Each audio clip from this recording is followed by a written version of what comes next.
You're well acquainted with death. Has your dead wife or daughter ever returned to comfort you? No, Captain. And they won't. Emotional damage! We must all get ready now.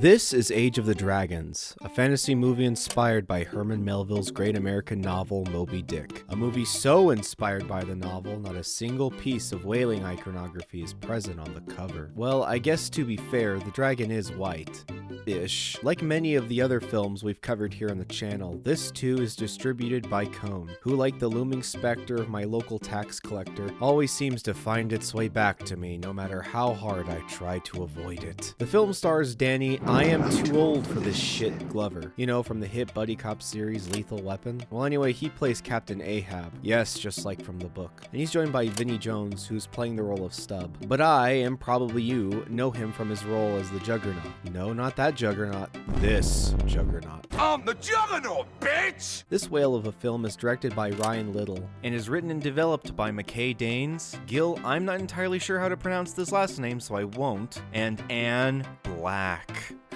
That name. Everywhere I go, I see her name. I don't know much about Little's work, but just from gleaming over his filmography, it isn't great. Though he did direct this movie, Saints and Soldiers, which won some awards and stuff, and it doesn't look all that bad. But like a lot of directors, he let that success get to his head, and he fell face first into the trap of making a bunch of sequels. And the sequels to that film are, they're not good. Yeah, they're not good at all. Though despite not having anything on the cover to tell you this is inspired by Moby-Dick, overall, speaking purely from a design perspective, the cover isn't all that bad. In fact, the UK cover is even better in my opinion. However, since I thankfully live in the good old US of A, we'll only look at the US cover. So let's just take a closer look at this cover here. Looks like we got the main character on this side, who appears to be in direct conflict with, presumably, the antagonist right here. Which is actually kind of nice because right out of the gate, this cover implies that the movie is going to be hopefully about these two fighting, even though they don't on the movie. But hey, at least you tried, movie, and wouldn't you know it, this is the dragon they use in the movie. I will say both characters are a bit dark, and I think it would help if both of them stood out a bit better, but overall it's just not a bad cover. And look, the back has even more characters on it, just like the British one does. I like that they've put this random snippet of hype here at the top. A spectacular and ferocious fight in the tradition of Clash of the Titans. McPardon me? A spectacular and ferocious fight? I like how it implies that there's just one single battle in the whole movie, and that fight, whatever it is similar to something like Clash of the Titans. Like this Clash of the Titans, where they fight a bunch of giant monsters and stuff.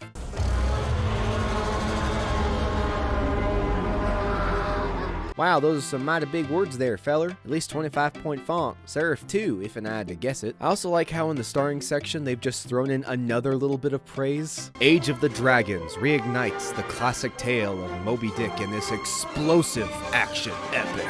You get it? It's all dragon themed. But despite being dragon themed, not a single word of it is fire.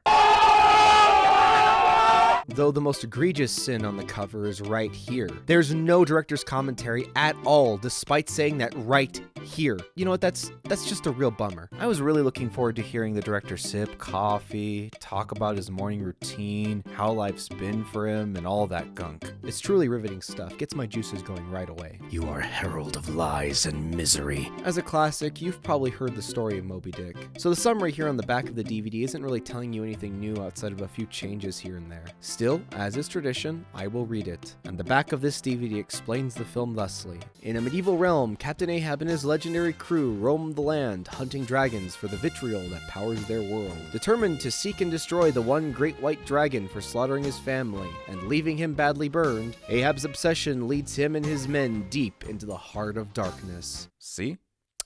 What I tell ya. Overall, the film is slow and boring, with a story bogged down by weak characters, poor writing, strange twists, and not to mention completely ignoring the themes and ideas which made the original story and characters of Melville's novel interesting to begin with. While unlike some films I've seen by Cohn, this film does have some well-shot moments, and even some interesting practical effects to boot. But that doesn't save it from some of the truly strange and terrible writing choices they made in this film, as we're about to see soon enough. I'm not going to waste any more time on the background and stuff. We're diving right into this sucker. This is Age of the Dragons. We open with Ahab's backstory, which is narrated by who I assume is Ishmael. Ishmael's disembodied voice tells us about how Ahab traps rabbits in game to feed his sister and stuff. Later, Ahab's sister wanders off to a nearby stream to, I don't know, fuck around with the rocks and water. I thought she'd be getting water, what with the bucket she brought, but whatever. However, as she's messing around with the rocks and stuff, a looming shadow shows up behind her. I'm alone. I'm in a prologue with a major character. I don't show up for the rest of the movie, and this large shadow and low growling just appeared behind me. Yep. This is fine.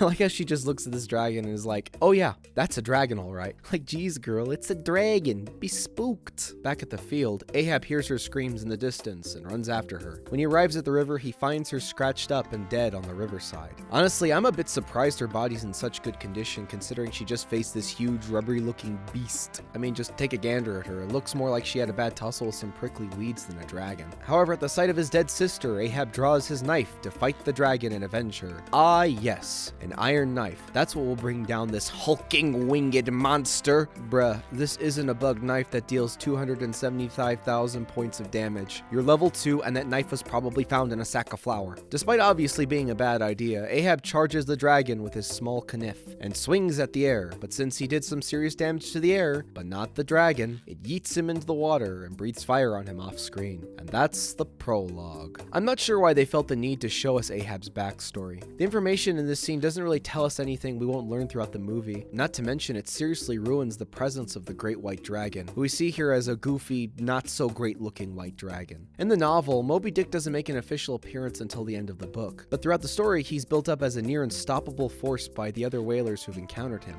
Here, he's just a big old goofy looking dragon, you know, just living his best life, I guess. Like, geez, you've already screwed things up, movie. And that was just the prologue. Though after we witness the roast of Ahab in this useless prologue, we fast forward in time to the present, more specifically to a tavern aptly named the Dragon Tavern. Now listen, I'm all about dragons, guys, if you couldn't tell, but that's just a little much if you ask me. Here we're introduced to Ishmael, played by Corey Sevier, who's pulling off that whole Giga Chad look. And as we meet him, they even tried to sneak in the opening line of the book into the movie. And why not? It's easy. Just have him say, they call me Ishmael, or something like that, and that's it. Since it's so, easy to just slip into the movie, let's see if they can do that simple but iconic opening from Moby-Dick. Ishmael, isn't it? You can call me that.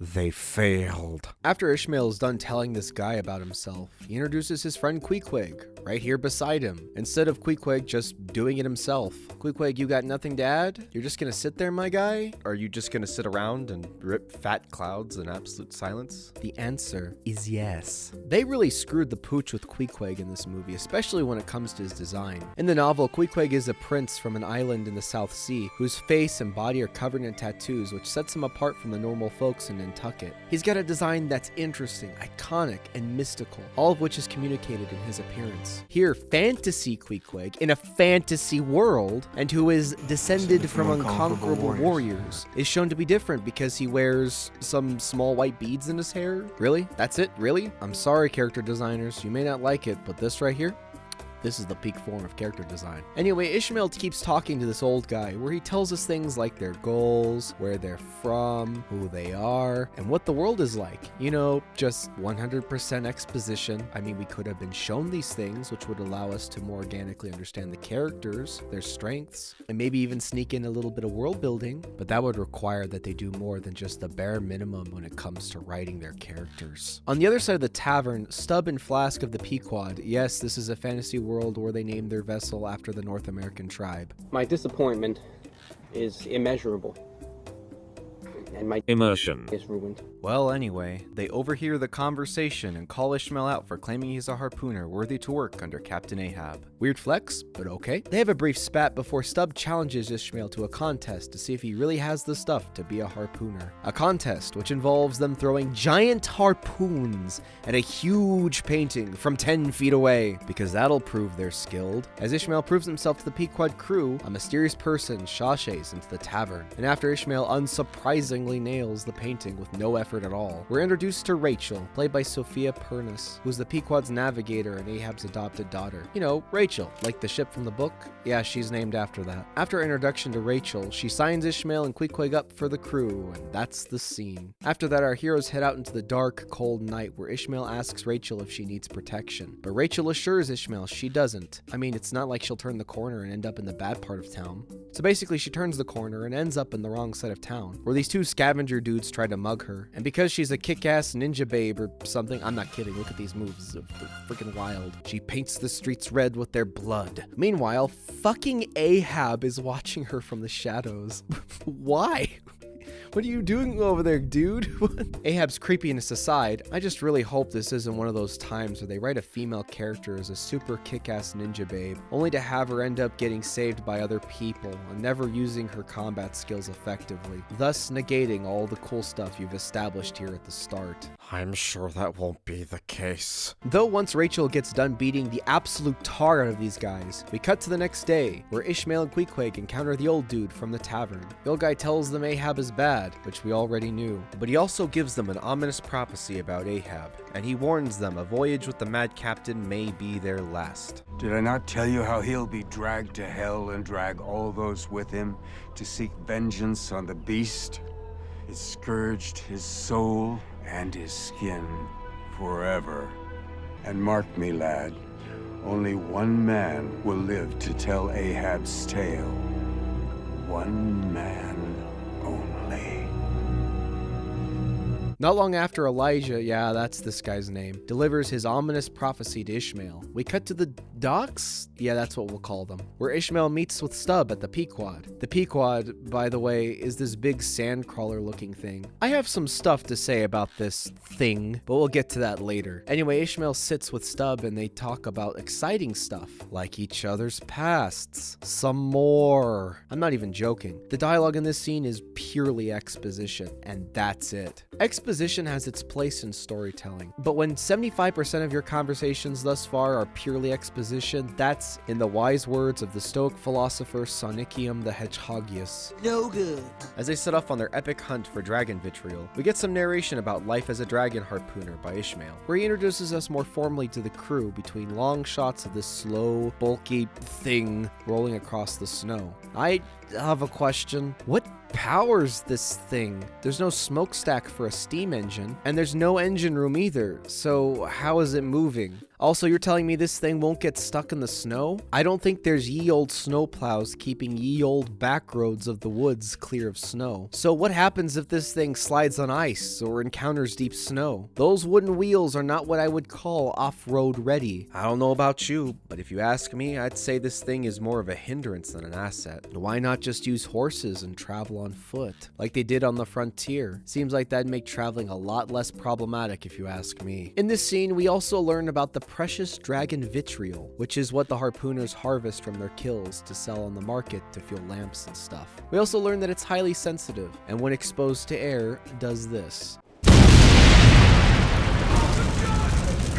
So of course, this highly combustible material needs to be kept in only the safest of places, like on this rickety old off-road snowcrawler. Yes, that's what I'm calling it now. With each delicate flask placed on an open shelf. What am I saying? There's obviously no other way to store or transport this material. Nope, no way. Makes complete sense. We also get shots of them walking outside of the snowcrawler, making dinner outside, and lounging around a campfire outside. It's almost like they could have just used horses or carts to carry their things, instead of this chunky wargaming piece with wheels. Oh well. Later, despite spending most of their time outside, we cut to the galley where Starbuck the happy-go-lucky guy is asked to regale the crew about the most serious and completely not happy-go-lucky story about the vicious battle that took place on the Mocha, the snowcrawler that Stubbs served on before he came into the service of Captain Ahab. It was before the dragons had retreated into the forest and the lairs. My mate threw him with me, fine man, Whitman. Burnt, in a flash, from the dragon's breath, and as it roasted him, his skin was turning black and pink before my very eyes. And as old Whitman crumpled to his knees, he was screaming for me. Throw, he cried. I threw my harpoon at the beast. With a sickening shriek, a final flutter of the beast's wings fell in front of us in a giant heap. But through his pain, old Whitman looked up to me and smiled as he saw the throw before he died. And that is the story of a dragon hunter. Well, that was cheerful. Though after his story, we cut to some time later when Ahab finally reveals himself to Ishmael and the crew. Yes, that's right. The old boy's here at long last. We finally get to see the man, the myth, the Glover himself, who up until this point has been built up with myth, legend, and creepy stalking, who with all this hype reveals himself like this.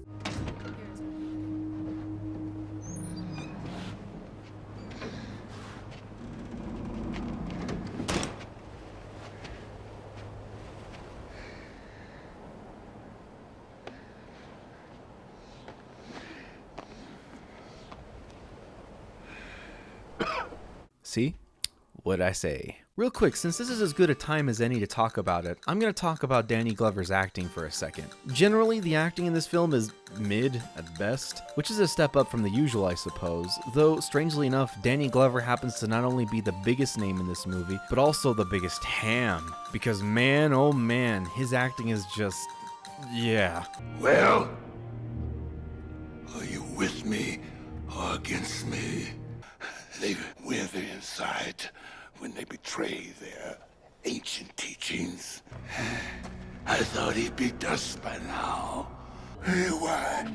Why did you betray me? It has notes of 35 years of chain smoking, a hint of gravel, and the aroma of a very sad accordion. And it all comes together with a perfectly presented bout of overdramatic characterization. Yes, yes. Fucking delicious. Now, usually there's a few hams and bad actors in these movies. I mean, for Christ's sake, Oswin's in this film, and he was Dragon Hunter's biggest ham. But Danny's a real standout here, because everyone else in the movie is just sort of which, if I'm being honest, doesn't make watching this film any easier. So I'm happy Danny's captivating wheezy impression and wild overacting make this film that much more enjoyable for me. And with how little there is to like about this film already, it's really saying something when an actor's hammy performance is a highlight. Anyway, that's all I got for that. We're gonna move on now. After a reveal so dull it makes a wet piece of cardboard seem more exciting by comparison, Ahab tells Starbuck to assemble the crew, but before their meeting in the galley, we cut suddenly to a flashback of Ahab's sister staring at the river as blood drops in the water before we move on to the next scene, which is of course below deck, where Ahab hypes the men up for the hunt to kill the white dragon. But Starbuck, who is all for hunting, but not for a mad revenge quest, tells Ahab hunting the dragon is counterintuitive to their profession. Ahab dismisses this and makes everyone drink from a tankard and swear loyalty to him. After the scene ends with Glover's mad, gravelly laughing, we cut to the dragon killing grounds, where we see the group finally hunt a dragon with these big, dummy, thick harpoons. Why? Wouldn't those things be hard to yeet at an airborne dragon? And why is Rachel, their navigator, hunting with them? I'm not saying she can't hunt a dragon, but shouldn't she follow what my boys here are doing and use these much easier to yeet javelins with those...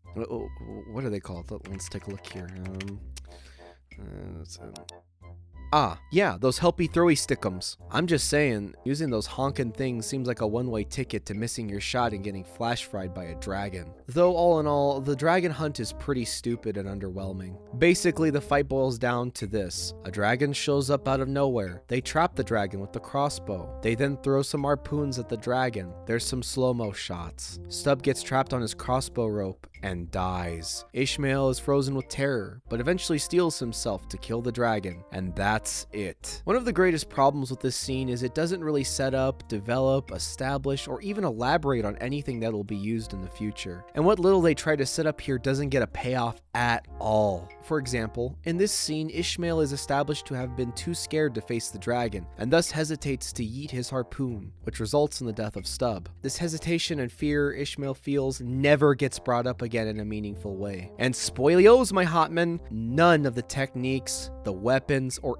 anything on board the Pequod are used to actually fight the white dragon. None of it. So there really isn't a point to this scene outside of it being an action sequence for the sake of having an action sequence. Well, I guess I shouldn't be surprised. According to Rule 31, subsection 9 of the Great Book of Fantasy Schlock, it states that if not much has happened in the last 30 minutes, there has to be an action sequence. And so the time B30, meaning a nothing accomplished action sequence, there be. I will say there are moments of this fight where the dragon doesn't look terrible. Really, anytime there aren't humans with the dragons on screen, they tend to look better. And before you ask, Stubb doesn't die until the end of the novel. And when he's killed, it's by Moby-Dick, not by some accident during a run-of-the-mill hunt. But I shouldn't be surprised Stubb died this early in the story since, you know, Vinny is the only other major actor in the movie, and keeping him on set any longer than 30 minutes would have made them go over budget. Though, now looking at it, it's sort of dumb they slapped his name all over the cover when he's only in like 1/3 of the actual movie. But I guess it is what it is, and it is deceptive. After the battle, they harvest the dragon for its vitriol, in a pretty practical scene I might add. Like, damn, there's heat coming off the viscera and everything. It's actually pretty cool. But you think, well, with a creature that big, surely it yields a lot of vitriol to sell. Nope. For you see, they pull but a single testy of dragon juice out of this thing, which means the rest of the dragon is just there to rot, I guess. You're not going to use anything else from the dragon.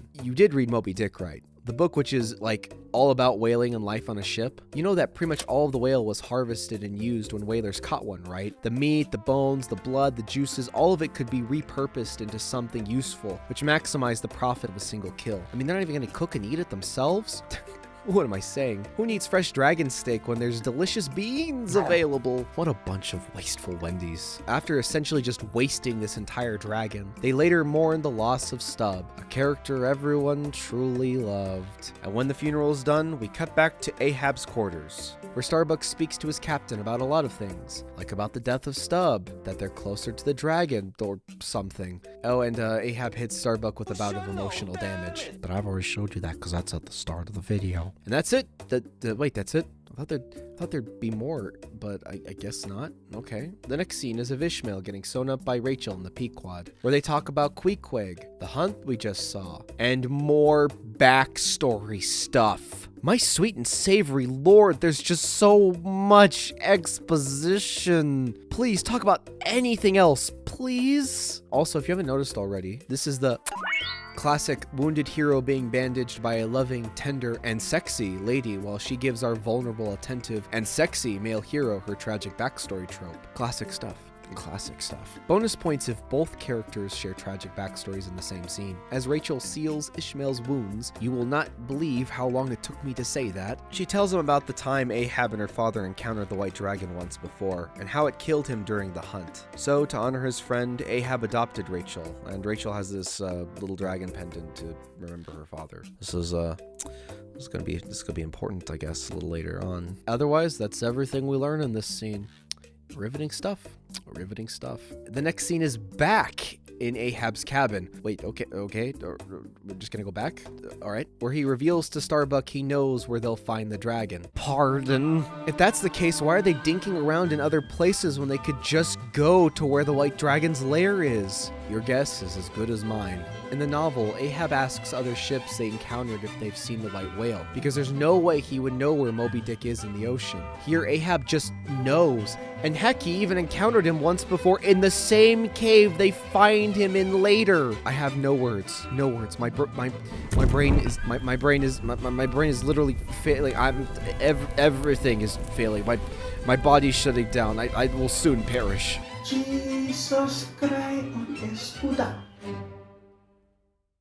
Starbuck interjects that the quest is madness, and Ahab finds that to be a wee bit on the sus side, so he asks Starbuck if he's still loyal, with Starbuck reassuring him there's nothing to worry about. Like I said, I'm not sure why you'd split this scene in two, but whatever. I'm already suffering. What could a little more pain do to me? We then get a flashback of Ahab's past with a bloody hand, reverse time shots, and a bunch of other imagery for some reason, and that's that. We then get a montage of the snowcrawler chugging along through the snowy forest, while Ishmael narrates some more about stuff. I love the shots of this thing slowly moving across the obviously cleared road, because putting this thing off-road would just never work. You know, I'd really like to see how fast they can make this thing go. Burn that wood. Step on the gas.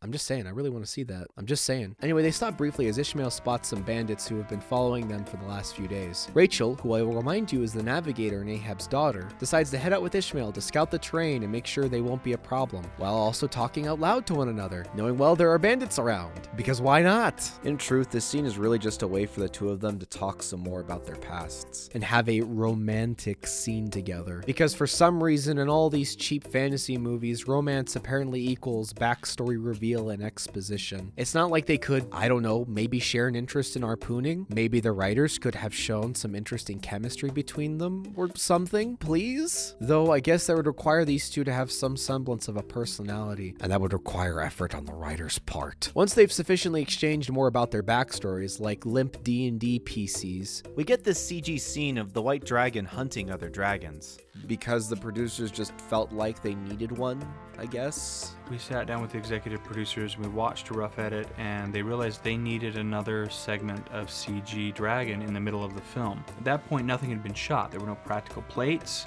no actors, we had no environment to put a dragon in.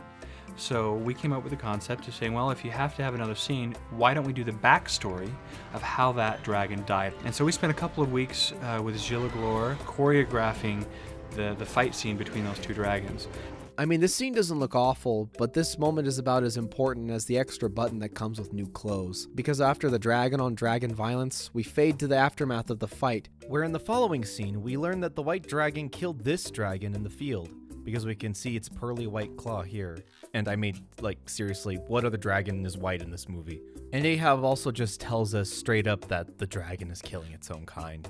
The great white dragon, it alone attacks and kills his own kind. So there really wasn't a point to this scene. This is yet another moment in the film that added nothing to the story and only wasted time. Why must you hurt me in this way? After some more narration from Ishmael, we cut back to the Pequod, where Ishmael talks about how Ahab is going cuckoo and how it's probably a good idea to leave. And it reminds me of that moment Charlie talks to Pym about leaving Desmond from the Smiling Friends pilot. Look, Pim, I know it's our job to help this guy and everything, but I think this guy's a lost cause. He's obviously made up his mind. Why don't we just cut our losses and get out of here? But their moment of peace doesn't last as Ahab calls them to come up on deck. Outside on the Pequod's deck, they see a bunch of dragons in the distance. Not gonna lie, this shot isn't bad. Nice work, movie. Excellent job. For your efforts, here's a snickerdoodle I bought at Walmart. Ahab tells Rachel that their course is towards the mountains, and that they have until morning to kill and potentially harvest the flock that's blocking their way. So of course we cut to that night, where under the cover of darkness, we follow our heroes as they spend a whole 3 minutes just walking around stabbing puppets. Which admittedly, the puppets don't look horrible, but in the end, it's still just 3 minutes of basically nothing. Right after that, we cut back to the Pequod as the tired crew returns from their Muppet massacre, and Flask prepares to collect the vitriol. However, Ahab hears a familiar roar and the flapping of wings in the distance. Now you'd think that the final spotting of this great white dragon, the meeting between these two enemies, would be intense, interesting, and hype you up for the great confrontation to come. Who am I kidding? This is Age of the Dragons, where the hope of a decent story comes to die. That's right. Once Ahab spots the dragon, there's no music, no interesting shots on his face as he finally sees it, nothing like that. It's just dead silence, and also Ahab shouting like, "Yes! That's it! There it is!" Elated at the sight of his old enemy, Ahab tells the crew they need to forget about the vitriol and instead go after the dragon. As Ishmael and Starbuck call at Ahab for losing all the vitriol in the name of his revenge, Starbuck takes the opportunity to betray Ahab as it seems like he's finally gone mad in his quest for revenge. It's a little late, man, but Better late than never, I guess. However, the assassination attempt goes south, and he gets reverse assassinated instead. Oswin the Wizard has now died in 2 fantasy movies. Yes, I am keeping score now. Ishmael is subdued by Flask and Ahab, and dragged in irons behind the vessel. Queequeg, because he betrayed his faith and slaughtered a bunch of dragons for no reason, slips into a spiritual trance, which actually sort of happens in the novel, so it's not that far off from the source material, weirdly enough. It's also more convenient for the writers, because otherwise Queequeg would have sprung Ishmael out and away they'd go along with the plot. Meanwhile, Flask lusts after Rachel, but to no avail. Throughout the movie, it's been heavily alluded to that Flask has the hots for Rachel, which will come back to play in a moment. Just thought I'd give you a quick heads up before it happens. Anyway, Rachel goes outside to feed Ishmael, and the two get into a fight about Starbuck, the murder attempt, and also Ahab's increasing madness. All things we've already seen. We also get another flashback of Ahab's past, where we get to see a bucket floating down the stream, and images of Ahab's sister in a smoky area. There's some more reverse footage, and a strange shot of her ascending, and then screaming, though this time it seems to have been a nightmare Ahab was having rather than a flashback or something. It still comes out of nowhere, and it's still kind of funny with how weird it is. Once that's done, we cut back to the Pequod later that night, where bandits attempt to steal the Pequod's vitriol. You know, the highly sensitive, undiluted vitriol, which when exposed to air could... So of course, the men robbing this highly sensitive substance put the fucking bottles together in bags. Wouldn't it make more sense to, I don't know, transport these things in segmented crates with some sort of padding? You know, like they did with nitroglycerin? Nah. Obviously, cramming this stuff in a Christmas sack is objectively the best way to transport this stuff. I also want to add that the only reason this plot thread seems to be here in the first place is purely because it gives Ahab a reason to trust Ishmael. Again. Because once Ishmael fends off the bandits, Ahab goes from mistrusting Ishmael to trusting him again. Ahab's mind has changed so quickly, it pretty much makes the actual jailing of Ishmael sort of pointless. Just like a lot of stuff in this movie, unfortunately. Also, during the midnight robbery, Queequeg sensed a disturbance in the schlock and snapped out of his trance and joined the fight. Just because, of course. Like I was saying earlier, with Queequeg and Ishmael's help, the bandits are defeated, and Ishmael, for his help and bravery, is allowed to hunt with them again. I'm not even fazed by this movie anymore. Not even fazed. Nope. We then fast forward to the next day, during a strong snowstorm, where it seems the cold has frozen the Pequod's anchors in place. So Ishmael and Queequeg go outside to fix them, while Rachel goes inside to change her clothes. For some reason, I guess. However, as it seems she's a bit underprepared, Flask pounces onto Rachel. However, like a majestic Amazon drone to a small child, Ishmael swoops in to take Flask away. And as Ishmael fights for his life like a League of Legends player in a Bath & Body Works, Rachel uses this peak opportune moment to practice her idol animation. And as it seems like the fight is going nowhere, Ishmael reveals his secret weapon, Foot, which is super effective and instantly defeats Flask. And, fearing another Star Platinum-style wailing by Ishmael, Flask bolts it into the woods like a Skyrim NPC after seeing me hit quick save, where he of course dies by some random dragon in the woods, and thus concludes a plot thread that went absolutely nowhere. After only 12 minutes? Ahab offers Ishmael a place beside him because literally everyone else is dead. For some reason, Ishmael feels compelled to join Ahab, and he agrees to help him slay the dragon. Later, Ishmael talks to Rachel outside of the Pequod about the coming fight, which leads to them kissing for the first time. Wow, what a compelling romance that was. Also, the kiss kind of comes out of nowhere if you look at the scene. Rachel says, "I don't need protecting." Ishmael says, I don't want to do this. and then they look at each other, then kiss. That's it. Maybe Rachel's really turned on by that whole Giga Chad stubble Ishmael's got going on, I don't know. Later, the last remaining members of the Pequod ascend the slopes of the mountain towards the dragon's lair. Like I said before, what's the point of having this big snow crawler if in the end they're just going to be diving into dragon caves? So I've checked the box of points, and I found that it's empty. There is no point. However, as they near the lair, Queequeg feels uneasy and tells Ishmael he'll wait outside. In the meantime, Ahab tells those going inside that he knows of another way into the dragon's lair. That's not suspicious, and of course no one questions it. And so, red flags be damned, the group blindly follows him into the cave. Inside the cave, the group prepares an ambush for the dragon. However, as they set up their traps, I'm not sure what they're setting up here, it's never really explained. Rachel spots something nearby, but before we can see what it is, we cut to outside of the cave, where Queequeg is sitting and brooding as he spots the white dragon approaching. And so in response, he gets his gear and goes towards the cave that made him feel uneasy, and That's the scene. Back in the cave, Ishmael is nailing what I assume is a part of their trap to the cave wall, but he stops as he notices Rachel is crouching behind some rocks. There, behind the rocks, it's revealed Rachel found the dusty remains of her father. A corpse you can tell is her father because his jacket has that little dragon symbol on it. You know, like the pendant we saw earlier. They also uncover a horrible truth about her father's demise. For it was not a beast, but a man, an Ahab man, who killed him. As they confront Ahab, he reveals the story about him, the story we were shown in the beginning, is a lie. For Ahab did not face the dragon head on, but rather he ran away as it was killing his sister. In this true retelling of the prologue, the dragon chased and cornered him in a ravine, and then breathed fire on him. And that's it. One of the best moments in this scene is the part where Ahab just screams this line. He came! How can you take that seriously? How? What are they trying to do with this reveal? Are they trying to say his obsession with killing the dragon is to redeem himself for his cowardice? So is this all about him finally facing his fears? But that was never really established. Is it to make him sympathetic? But he lied about everything and murdered people, Rachel's father included. Is it so everyone can justify turning on him? What is the point of this twist? It's overcomplicating a perfectly simple motivation. All Ahab's motivation is, dragon wronged me, kill dragon at all cost. There, easy, simple. Don't overcomplicate these things. That genuinely takes more effort to do. Like, geez. Queequeg overhears this reveal and attempts to kill Ahab, but he ends up getting impaled instead. Oh no! What a tragic end to this character everyone truly loved. Enraged that his friend has been killed, Ishmael attempts to return the favor to Ahab, but before he can get revenge, the white dragon finally shows up. What follows is the most anticlimactic dragon battle I've seen in a long time, which is really saying something because even movies like Dragon Hunter had a better dragon battle than this. And Dragon Hunter is ass. Basically, the entire fight boils down to Ahab screaming, From hell's heart, I scattered thee!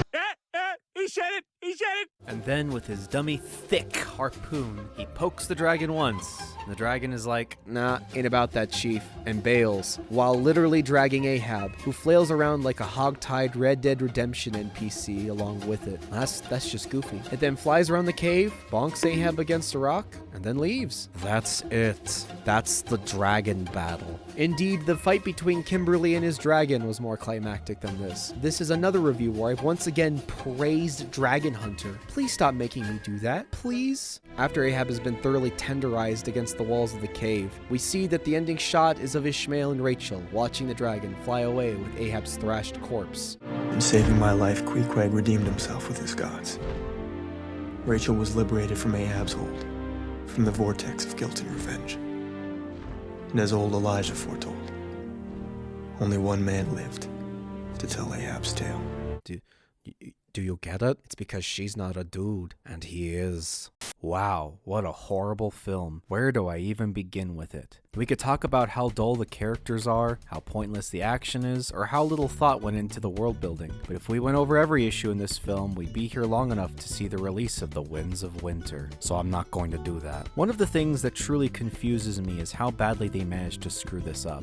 I mean, unlike a lot of these bad fantasy movies I've covered here on the channel, Age of the Dragons had the advantage of being based off of a pre-existing story. A story full of themes, characters, and conflicts all laid out on a paperback platter for them. And somehow, despite this advantage, they still couldn't make a passable movie. This ain't Disney Star Wars, my guys. You had a plan laid out in front of you. Where stories like Dragon Kingdom and Dragon Hunter are set in original worlds with original stories, this one could have just stuck to the plot point by plot point structure of Moby-Dick, and boom bada boom, there a movie be. Now, I understand there's obviously more to adapting a book into a film than that, or even in this case where they just took elements from the novel. But regardless, I know it's not an easy thing to do. Books and films are two entirely different mediums with different ways of delivering information and structuring their scenes and narratives. That's why it's always a challenge for screenwriters to adapt a book into a movie, because picking what's important and what isn't from a sometimes 500-page book, while trying to not only keep the spirit of the novel intact, but making the movie version work as well, is horrendously difficult.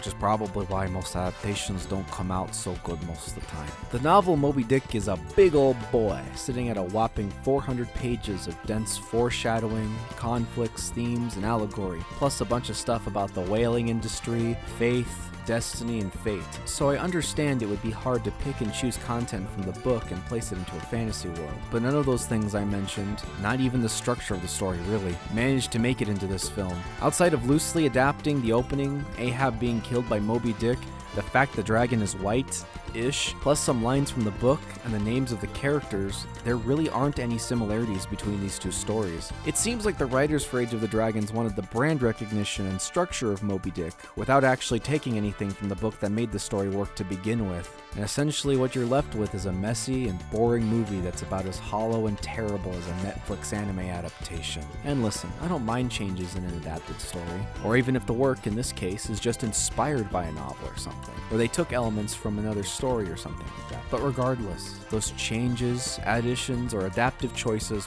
what have you, need to be in service of making the story better on screen. And basically none of the changes they made, elements they pulled from the novel, characters they added, or people they killed did anything to help improve the film's story. In fact, in some cases, it outright made things worse or more complicated when the original was so simple. All in all, Age of the Dragons is a mess. The story is horribly paced, a lot of the setups go nowhere at all, and the rest is exactly what you'd expect from a low-budget fantasy movie in terms of storytelling. Though I will say, some of the music is better than the average cheapo fantasy flick, and it's nice to see costumes that aren't just some random medieval clothing they brought over from home. Hell, there's even some impressive sets, interesting practical effects, and even Blue Fire Studios seems to have made stark improvements to their CG when their stuff used to look like this only 2 years earlier. But the heart, themes, and characters which make Melville's story so epic and captivating are about as present as my dad who went to get milk 20 years ago. It's not hard to get milk, so I'm pretty sure he'll be back soon. All these issues, plus a whole plethora of others I've covered throughout the video, make Age of the Dragons about as enjoyable as getting body slammed by a fully grown sperm whale.